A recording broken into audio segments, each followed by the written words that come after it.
Buenas noches, señoras y señores.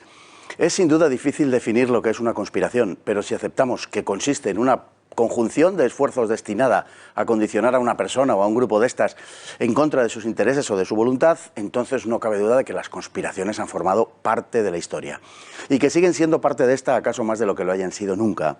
Hoy el poder dispone además de más resortes de los que jamás ha dispuesto y por supuesto los utiliza. Y sí, existen organizaciones dedicadas a conspirar.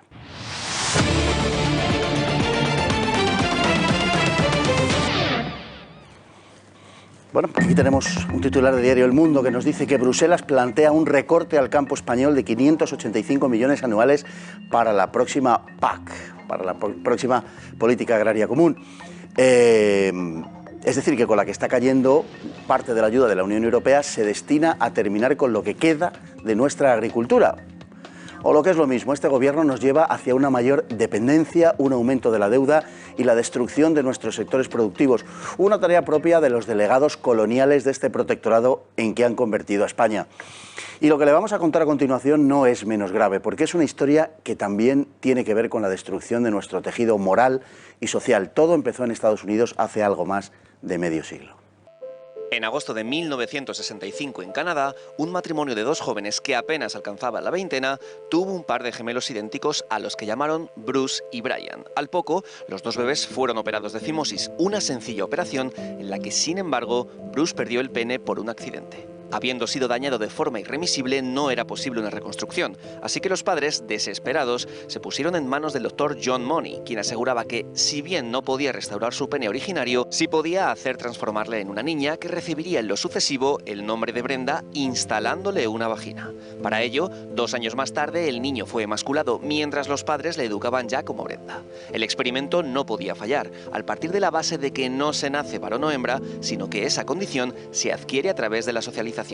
El caso fue ampliamente publicitado y Money publicó un par de libros en los que relataba sus éxitos con Brenda, demostrando que en la especie humana la identidad sexual no es natural, sino que se adquiere. La aceptación de las tesis de Money fue casi universal. Pero la realidad que vivía Brenda era muy distinta. Aunque presionada para comportarse como una niña, se obstinaba en pelearse con sus compañeras, a las que rechazaba, mientras orinaba de pie y despreciaba las muñecas que ponían a su alcance. Para liberar sexualmente a Brenda, sus padres paseaban desnudos por la casa, pero Brenda intervenía en las peleas de su hermano y soñaba con ser un varón adulto adornado con un poblado mostacho. Ron y Janet, los padres, cayeron en una depresión, dándose el padre a la bebida y tratando la madre de suicidarse. Tras una temprana tentativa, Brenda renovó sus amenazas de suicidio cuando a los 12 años comenzó el tratamiento para que le crecieran los senos. Aunque los servicios sociales se alarmaron, nadie se atrevía contra el afamado Dr. Money y el experimento continuó. Pese a que se seguía propagando la felicidad en la que vivía Brenda, en 1977 unos cuantos periodistas dieron fe de que era conocida como el gorila entre sus compañeras.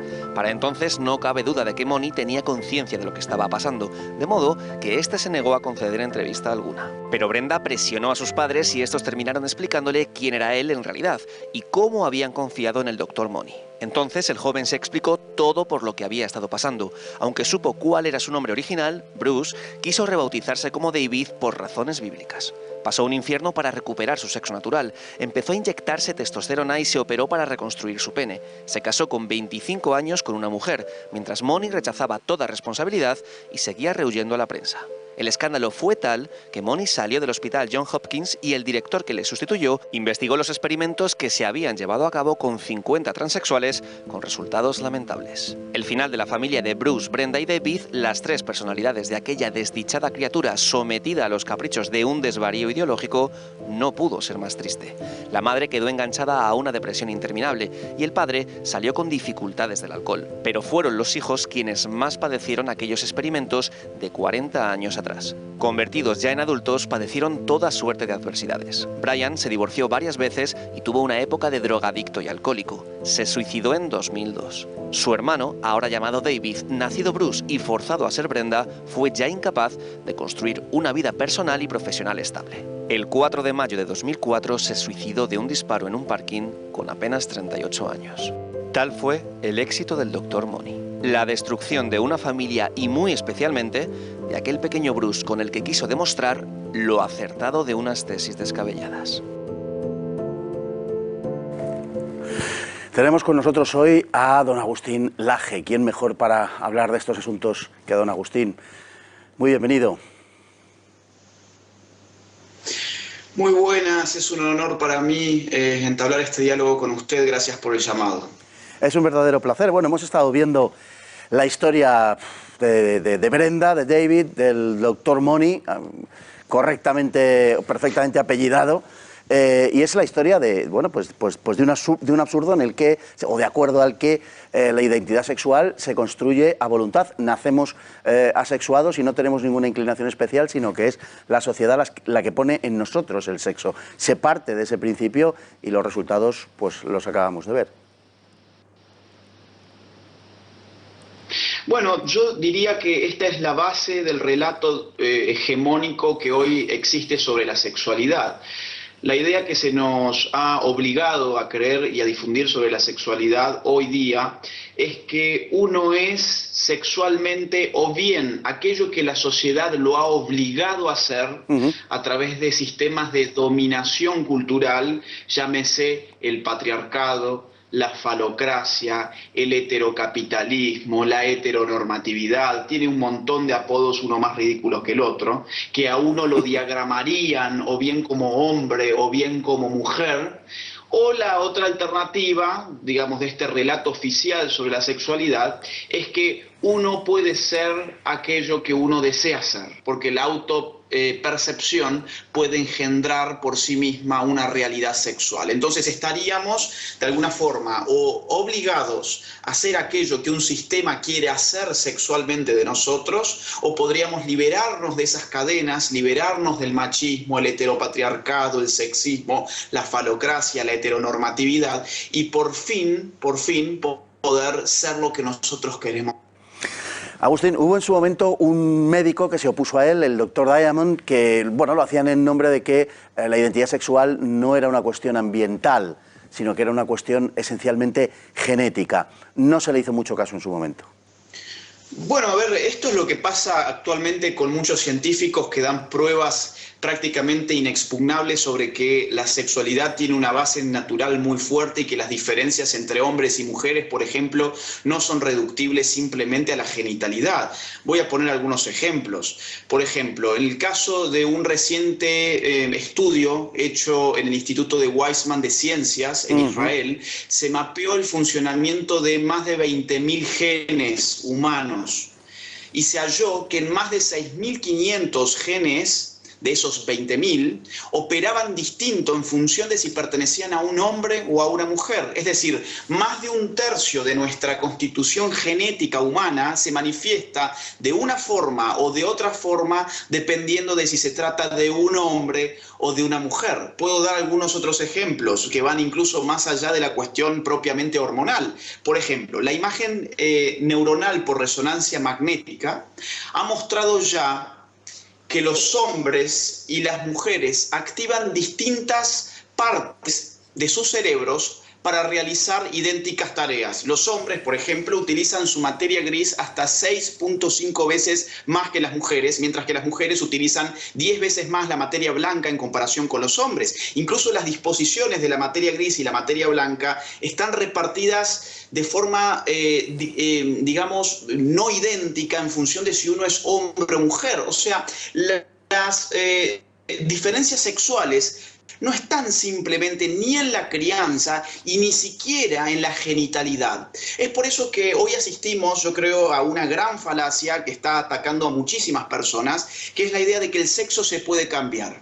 Y a uno le llama cambio de sexo simplemente a, bueno, digamos, la mutilación de los genitales funcionales sanos del cuerpo que han venido naturalmente con uno, su reemplazo por unas reconstrucciones amorfas que hoy la ciencia lleva adelante, inyectarse siliconas en las mamas, por ejemplo, en los pechos, hormonarse, y la gente ya piensa que eso ha sido cambiar el sexo. Lo cierto es que hasta la última célula de nuestro sexo, de nuestro cuerpo, perdón, hasta la última célula de nuestro cuerpo está sexualizada en la medida en que está codificada genéticamente. Nosotros no somos hombres o mujeres porque haya un ambiente que nos haya construido como hombres o mujeres, sino que nosotros somos hombres o mujeres desde el mismo momento de la concepción, que es cuando se genera la codificación genética, o bien XX o bien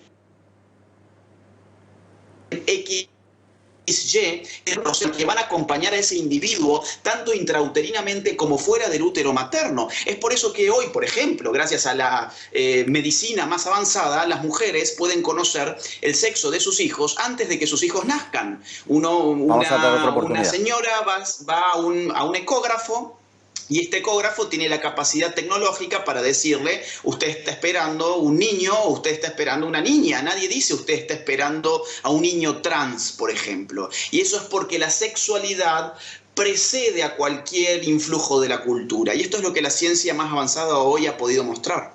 Es muy significativo, sin embargo, que el fracaso, que fue un enorme fracaso, lo que estamos hablando hoy, el caso del que hablamos hoy, sin embargo, se ocultó al público, como se ocultan al público tantas cosas, y se hizo pasar al Dr. Money por un exitoso científico, cuando en realidad estaba sucediendo todo lo contrario. Y eso se hizo con la colaboración de los medios hasta una época muy avanzada, hasta la segunda mitad de los años 70.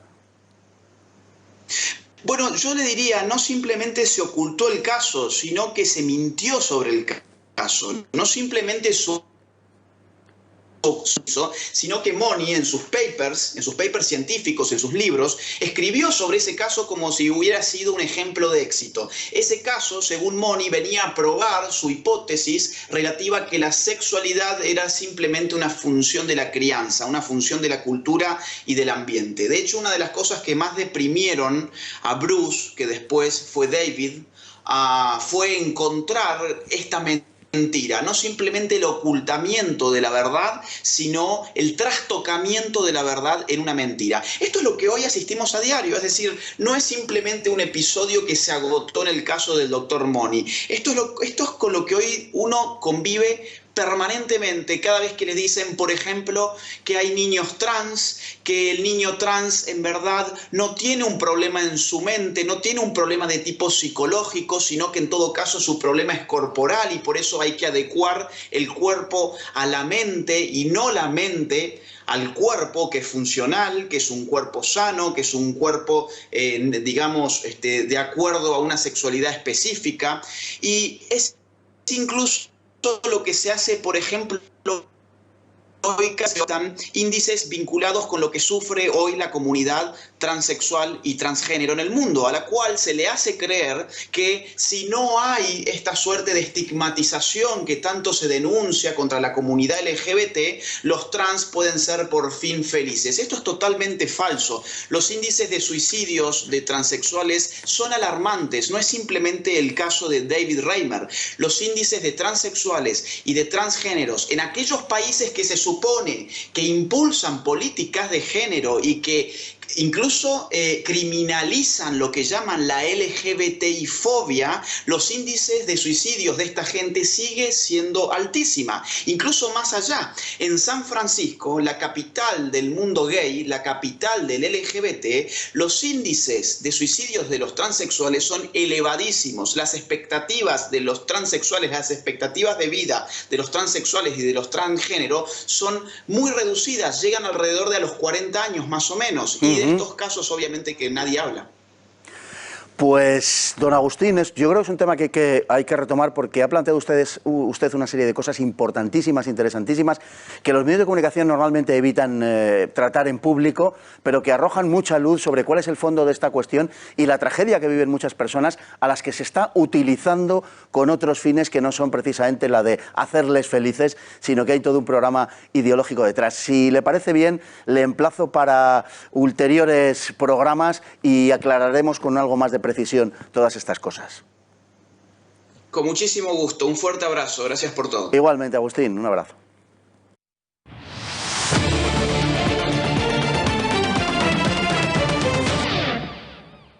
Y vamos ahora a nuestro sempiternamente simpático espacio de la hemeroteca.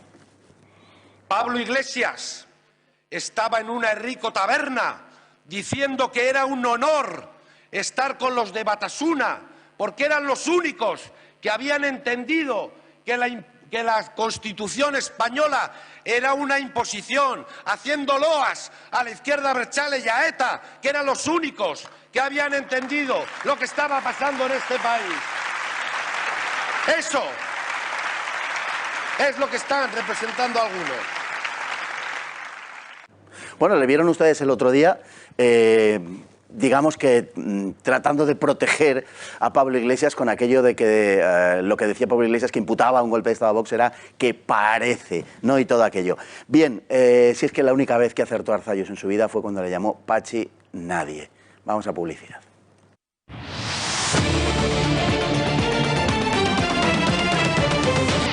Y estas son las fechas en las que deberían estar reuniéndose en Bilderberg los mandamases del mundo mundial, pero por razones de todos sabidos no lo están haciendo. Sin embargo, no es solo Bilderberg, digamos, la única instancia globalista, mundialista que los agrupa. Hay muchas otras y algunas incluso anteriores al propio Bilderberg y quizá por encima del propio Bilderberg. Algo de esto vamos a ver a continuación.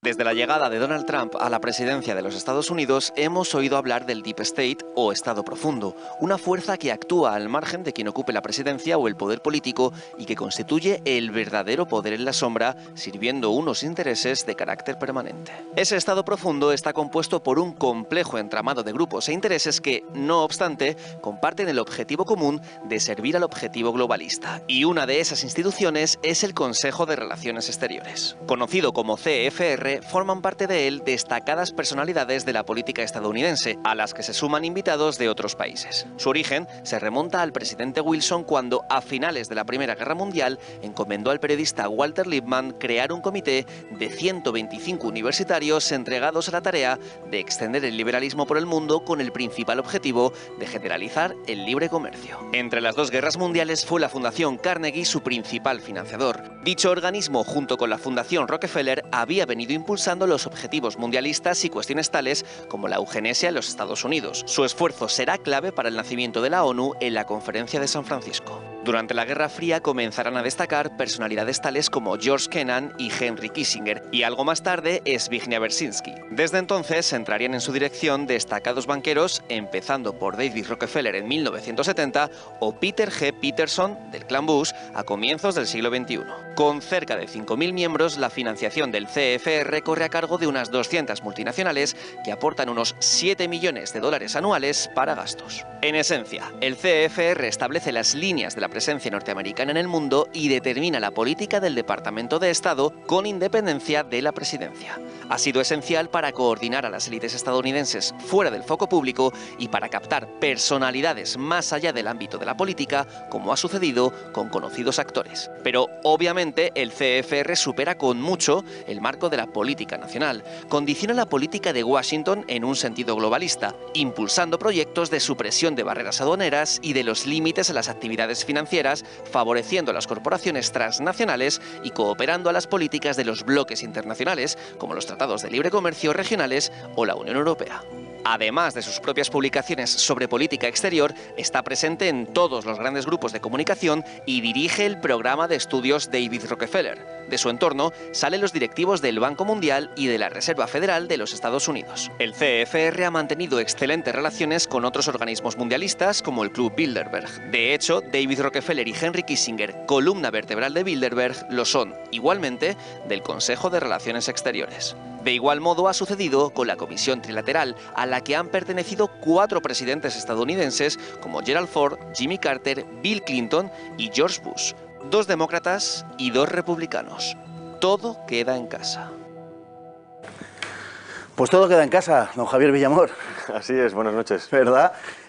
Bueno, el CFR es de una gran importancia, de una importancia extrema, y sin embargo es el típico organismo que nadie conoce. Es decir, que todo el mundo ha oído hablar más o menos de Bilderberg o de la Trilateral, a veces envueltos en neblina y tal, pero suenan por lo menos, y en cambio el CFR casi no es conocido por el gran público. Sí, como hablamos aquí hace unas semanas, el Bilderberg, digamos que es el espacio público de esta élite hacia los demás. En cambio, el CFR sería el think tank privado o el laboratorio de ideas privado para el mundo anglosajón, en concreto Estados Unidos. Estaba Rockefeller, está Soros también como consejero. Entonces, bueno, vemos que ahí la cábala, el Estado Profundo, utiliza esta serie de instrumentos, esta serie de instituciones prácticamente única y exclusivamente del mundo privado, es decir, son corporaciones, farmacéuticas, medios de comunicación, empresas tecnológicas, en fin, todo este entramado que representa los intereses de Estados Unidos, porque hay que decir que Estados Unidos no es un país al uso, sino que es un país dominado por las empresas y que todo lo que hace es por y para beneficiar a esas empresas. Hablan mucho de pueblo, etcétera, etcétera, pero no tiene nada que ver con el pueblo tradicional europeo, según nuestra forma de entender las cosas. Sí, no es el clásico Estado-nación. Exacto. Bueno, esto nace después de la Primera Guerra Mundial, en el marco de esa pugna entre intervencionistas y aislacionistas, y será después, sobre todo, del final de la Segunda Guerra Mundial, cuando adquiera una carta de naturaleza política propia y dirija la política de los Estados Unidos, en aquel marco de la Guerra Fría, por cierto. Sí, me quiero ir hace tiempo hacia atrás con la doctrina Monroe, cuando deciden que América para los americanos, etcétera, y ahora es todo el mundo para América, ¿no? Y obviamente, una vez se está terminando la Segunda Guerra Mundial, en 1944, con Bretton Woods, se instala el sistema político-económico de dominio por parte de los aliados, con la cabeza de Estados Unidos, y es lo que tenemos. Es decir, hoy representa ese lado vencedor de la Segunda Guerra Mundial, en el que se imponen los Estados-nación, no como los estaban tradicionalmente entendidos, sino dentro de esferas de influencia. Tenemos el NAFTA en América del Norte, tenemos la Unión Europea, muy favorecida en su momento por Estados Unidos, por ese mundo financista, globalista, liberal, que bueno, hoy en día se opone Trump con la idea de minar esa potencia que tiene. Al fin y al cabo, a esta gente lo que le interesa son bloques económicos para un mejor y mayor control de las naciones.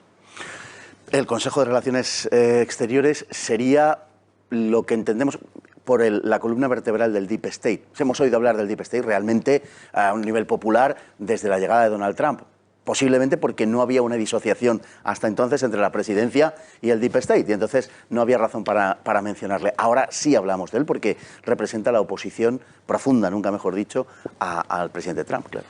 Hay gente que a veces no entiende lo que es el Deep State o Estado profundo, ¿no? Entonces, yo el ejemplo que pongo puede ser la masonería, para que entendamos. La masonería es un Estado dentro de otro Estado, es gente que pertenece a organizaciones en las que la gente no sabe quiénes son, pero que están presentes en judicatura, empresas, fuerzas de seguridad, etcétera, etcétera. Y esto es exactamente lo mismo, es gente muy poderosa que por su precisamente poder económico y acceso político controla y pone gente en todos los sitios clave del control del Estado. Y el CFR, digamos, que es la expresión de... Nosotros controlamos todo lo que es el entramado político de un Estado y lo que hacemos es proyectar hacia afuera, es decir, qué es lo que quiere Estados Unidos y cómo podemos poner en marcha todos esos engranajes para que se favorezca esto. Porque, al fin y al cabo, esa es la importancia del Deep State, o digamos, ese es su poder. Está en todos los engranajes que permite que todas las piezas se encajen en algún momento. Si no, sería mucho más difícil llegar hasta donde llegan. De ahí tienen las instituciones internacionales como el Fondo Monetario Internacional, Banco Mundial, etcétera, etcétera. Todo eso conlleva a ese control de la población mundial, si no sería prácticamente imposible. Pero no es, digamos, una proyección del poder norteamericano en el mundo tanto, realmente, como la utilización de los Estados Unidos para el triunfo de una filosofía globalista. Quizá ese es el enfrentamiento que hay con Donald Trump, que pretende servir, digamos, la causa, vamos a llamar así, nacional de Estados Unidos, mientras que el CFR y el globalismo norteamericano lo que pretende es poner a Estados Unidos al servicio del globalismo.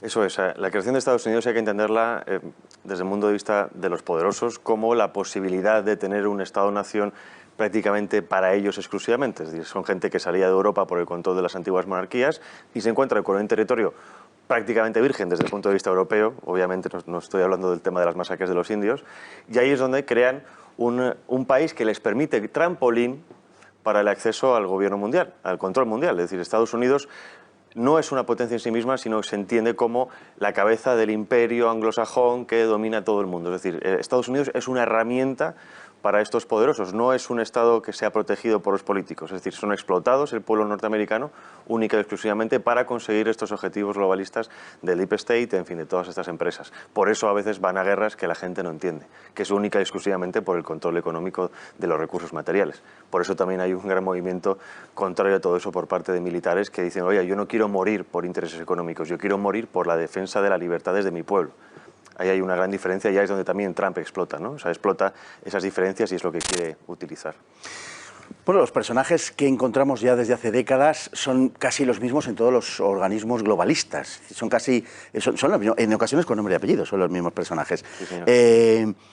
Y tienen una voluntad expresa, lo digo por todos estos que caricaturizan lo que llaman la conspiranoia, pero tienen una voluntad expresa de permanecer en la sombra. De hecho, por ejemplo, a Rockefeller, a David Rockefeller, se le ofreció en su momento varias veces dirigir la política económica norteamericana y siempre se negó.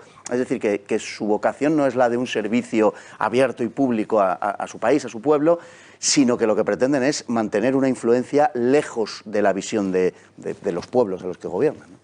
Sí, el clan Rockefeller es particular. John Rockefeller, por ejemplo, que recibió financiación de Rothschild y demás para montar ese imperio económico petrolífero, en su momento tampoco no le gustaba nada ser en relaciones públicas, pero debido a las crisis de explotación laboral, etcétera, etcétera, utilizó, digamos que fue el pionero del lavado de imagen que ahora también han utilizado Soros y Bill Gates últimamente, ¿no? Es decir, utilizar agencias de publicidad, agencias de comunicación para mostrar una cara más amable.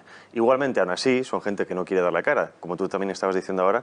A David Rockefeller se le ha ofrecido incluso tener más papel, incluso en Bilderberg, pero no son gente tan poderosa como Kissinger. O sea, que son perfiles diferentes. El poder económico no siempre se comporta igual que el poder político. El poder económico suele estar mucho más acomodado en la sombra, como tú estabas diciendo. En cambio, el poder político suele tener una tendencia hacia la exposición. Suele ser ambicioso. Kissinger es una persona completamente ambiciosa. Entonces son dos perfiles, pero que encajan perfectamente en ese mundo global, porque por un lado tienes que llevar la batuta, pero por otro lado tienes que tener apoyo económico, como ha sido en la historia de la humanidad, ¿no? Entonces, Rockefeller, digamos, presenta el lado económico como Soros, aunque también se moja, pero menos, y luego Kissinger y demás son los que ya se dedican, digamos, a ir a las piezas para decirle, oiga, usted funciona así, usted funciona así, y para que todo funcione perfectamente. Ajá. Bueno, el objetivo esencial de todo este montaje, de todo este engranaje, sería el de crear grandes espacios económicos y sobre todo favorecer el libre comercio. Pero tampoco es verdad, porque muchas veces yo creo que se da una idea un poco distorsionada. Tampoco es verdad que pretendan la existencia de un solo mercado sin fronteras. Necesitan las grandes unidades económicas, necesitan que haya algún tipo de frontera entre unos y otros. Sí, como estaba comentando antes, está el NAFTA en Estados Unidos y en Europa la Unión Europea. Entonces, que son bloques que entran dentro de la influencia norteamericana, completamente liberales, etcétera, etcétera. Ahora bien, como tú estabas diciendo, una cosa es que las fronteras no sirvan en sentido tradicional de la palabra, y otra cosa es que no sirvan para frenar los intereses de los adversarios, ¿no? Claro. Entonces, el problema del mundo económico liberal, yo pongo el ejemplo también, yo creo que es importante fijarnos en lo que era antes el Reino Unido, ¿no? Cuando explotó con la Revolución Industrial, y podemos decir que es algo muy semejante. Antaño había un proteccionismo o una cierta protección de los mercados nacionales, pero ¿qué pasa? El Reino Unido llega a la Revolución Industrial, por lo tanto se sitúa con una capacidad de creación industrial y precisamente a nivel completamente incomparable con los demás países, y alcanza un nivel de desarrollo mucho más superior. Entonces, en ese momento es cuando dice, bueno, ahora que yo estoy en una posición de ventaja, es cuando ahora quiero favorecer el libre comercio. ¿Pero qué hago? Doy una patada a la escalera para que nadie pueda continuar. Porque de hecho ahora mismo lo que están aplicando estos perfiles, o el mundo anglosajón en general, que son los que promueven estas políticas contra el cambio climático, si nos fijamos en la letra pequeña, lo que quiere decir es que los países tercermundistas o en vías de desarrollo, realmente lo que no pueden es alcanzar la fase de desarrollo de los países del primer mundo, porque no pueden o no van a poder utilizar las tecnologías o digamos las industrias contaminantes basadas en carbón, por ejemplo, para llegar a ese estadio de desarrollo. Es decir, toda esta política que está utilizando el mundo anglosajón, bien pensante, lo que está diciendo es, ustedes tercer mundo y mundo de desarrollo se van a quedar como están, nosotros nos vamos a favorecer de su materia prima y nosotros les vamos a vender los productos después fabricados, nos vamos a quedar con, en fin. Lo que está condenando es a una gran parte del mundo a quedarse como está, obviamente con el interés anglosajón, porque personalidades como George Soros no actúa solo por interés, digamos, mesiánico, personal, de a ver a dónde llevo mis ideas, sino siempre actúa con el interés de favorecer y fortalecer el pueblo anglosajón, pero el globalista, no el patriótico. Por eso siempre ahora se van a China, es decir, bueno, esto es, claro, sí. Es lo de siempre, voy y vuelvo y me acerco al mejor postor. No tienen amigos, tienen intereses. Claro, los pueblos son intercambiables, en el fondo eso es lo de menos, ¿no? Bueno, el CFR trabaja con la RAND Corporation, que es una agencia de tecnología militar norteamericana de una enorme importancia que prácticamente, bueno, desconocida para el gran público, pero que entre otras cosas se le debe nada menos que Internet. Es decir, que empezaron siendo utilizado como parte de esa tecnología militar por parte de la RAND Corporation.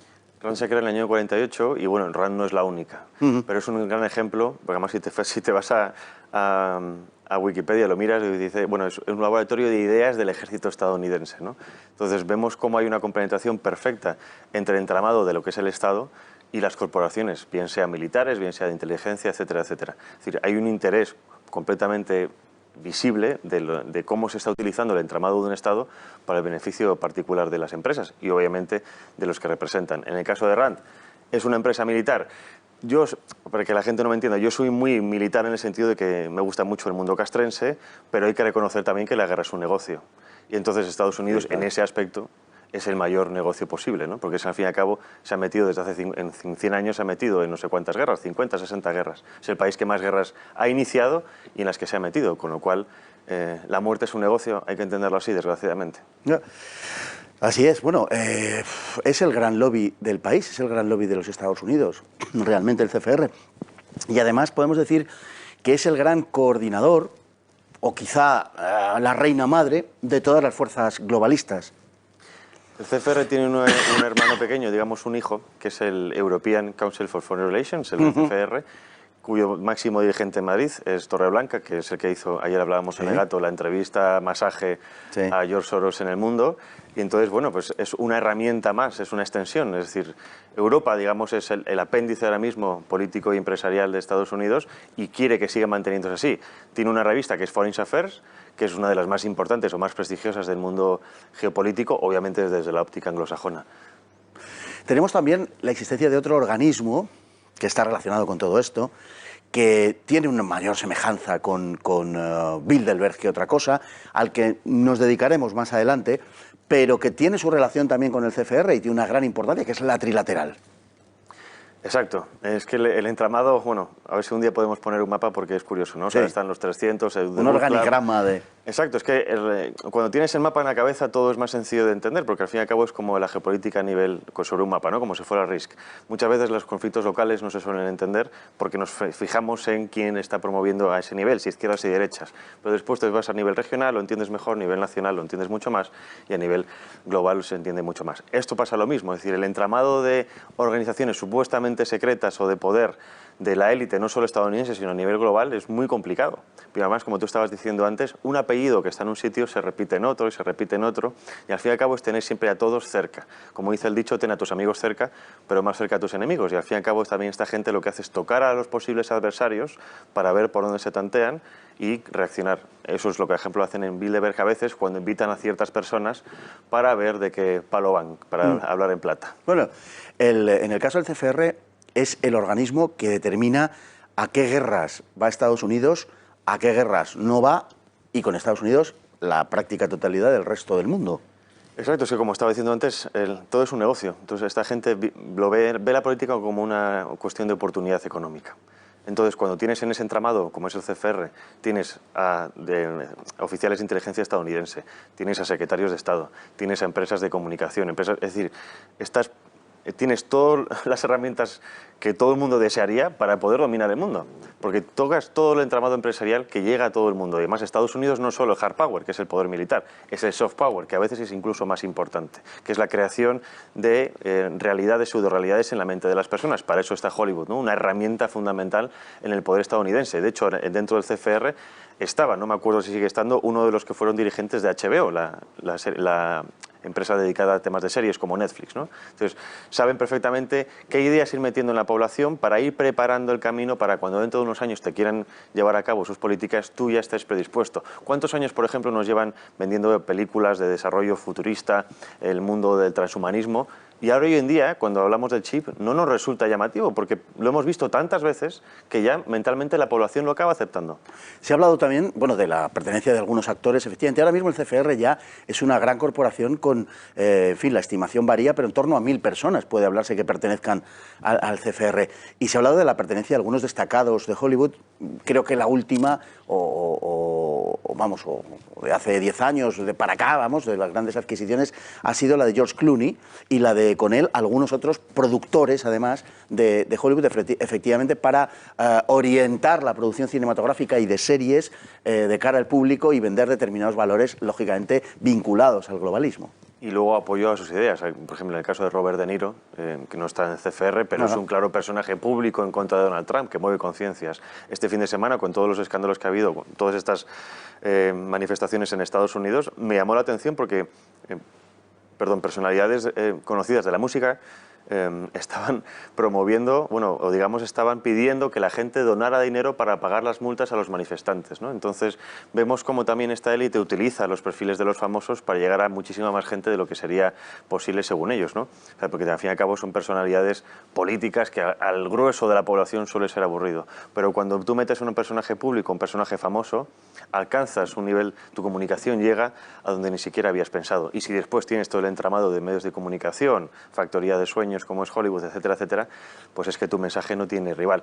Y hoy lo estamos viendo, ¿no? China, que aunque se quiere erigir como polo opuesto, digamos, del mundo multipolar de Estados Unidos, nunca va a alcanzar porque no tienes esos power que tiene Estados Unidos o que tiene Inglaterra, que es el que nos lleva metiendo en la cabeza desde el fin de la Segunda Guerra Mundial. Y eso es un trabajo de minería que es muy difícil revertir.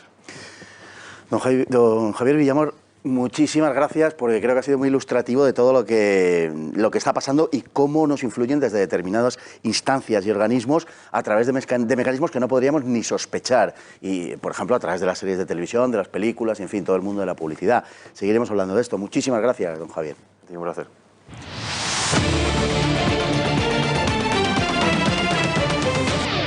Pues, Salva, tenemos hoy a uno de nuestros más queridos clásicos en la sección de Fake. Efectivamente, hablamos de él precisamente la semana pasada y este lunes volvemos a referirnos a Antonio Maestre, porque si el viernes les contábamos algunos de los últimos bulos que había difundido en las redes sociales, hoy lo hacemos y nos referimos a la historia, al currículum y los trabajos de su padre, Fernando, porque parece que este señor ha sido multitarea y ha tenido diferentes trabajos a lo largo de toda su vida. Vamos a ver cómo se refería este periodista a través de las redes sociales a su padre. Decía: mi padre es camionero, sigue intentándolo. Le respondía a un usuario que decía que era un analfabeto porque no tenía ni idea de lo que se jugaba un camionero para transportar un contenedor que no tenía.